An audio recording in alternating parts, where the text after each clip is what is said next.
everybody, TBC here. Today I wanted to bring you some news about Pantheon, following on from the news we had a couple of weeks ago and my video about them switching over to a kind of extraction shooter looter mode that will be available to backers 24/7. After receiving many comments all over the web about this mode, they have now decided to pivot away from that, returning to MMO development. After listening to their backers, and there was a lot of disappointment, sadness, and yes, some anger out there about the news about this 24/7 mode, they have announced that they're moving away and returning to full MMO development. Along the way, they've also said they're going to be better at communication. However, I think a lot of people's doubts still remain about Pantheon, about whether we will ever see this product. The NDAs will remain, although they said they'll lift a verbal NDA, allowing people to talk about their experience, just not allowing them to show it. It's a good start, but after 10 years of development, I really think they should be putting more out there and letting people show exactly what it is and just be cover off warts and all, and hopefully it's an enjoyable game and let people see it. Overall, I think this is the right move, and it was the only good move open to them.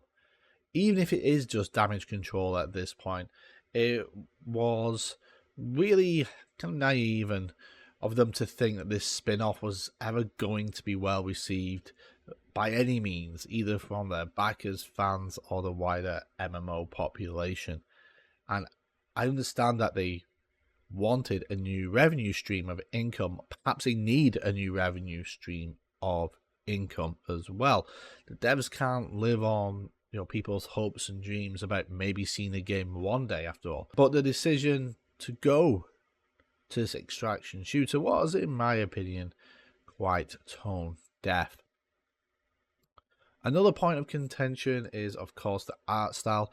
Pantheon kind of switched from an earlier, more realistic, even a bit more gritty kind of art style to one that's more of the cartoon Warcraft kind of palette. That's more cartoony, the animations are different, and that's had a very mixed reaction. They've confirmed that that is staying. I'm okay with that. The graphics don't tend to bother me either way, and for them to go back now and revert it, they'll be going back to square one again with the art, which for this group will easily add another 2-3 years of development time, and no one wants to put that on their plate. So what I think Pantheon needs to do is really now is develop quick and show what it is you're doing and actually use a roadmap properly. 10 years is still a very long time, and MMO players are patient.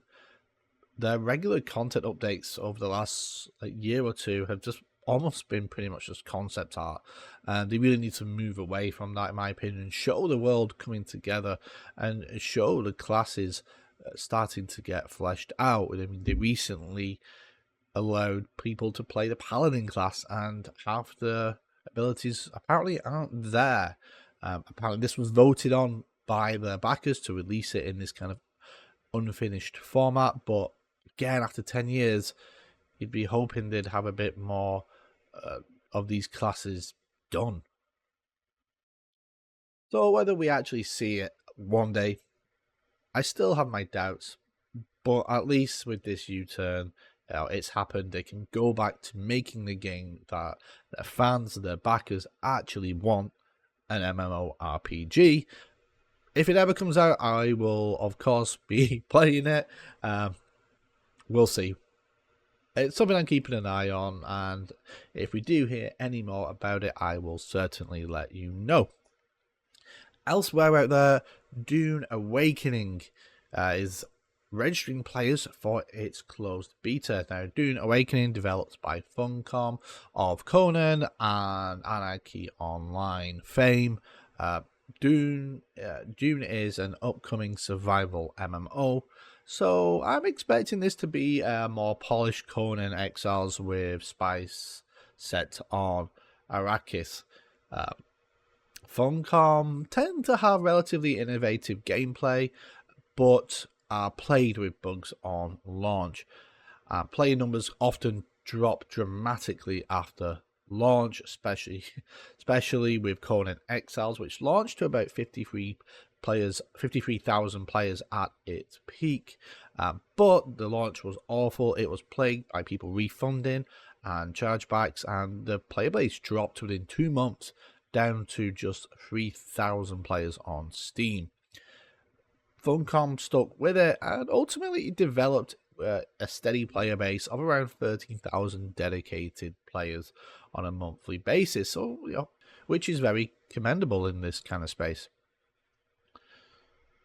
But from what we've seen of the game, yeah, it sounds like the core of the game is a survival game, a la Rust, Valheim, and of course Conan Exiles, but there does seem to be some more unique gameplay features. As I said, Funcom usually are quite innovative.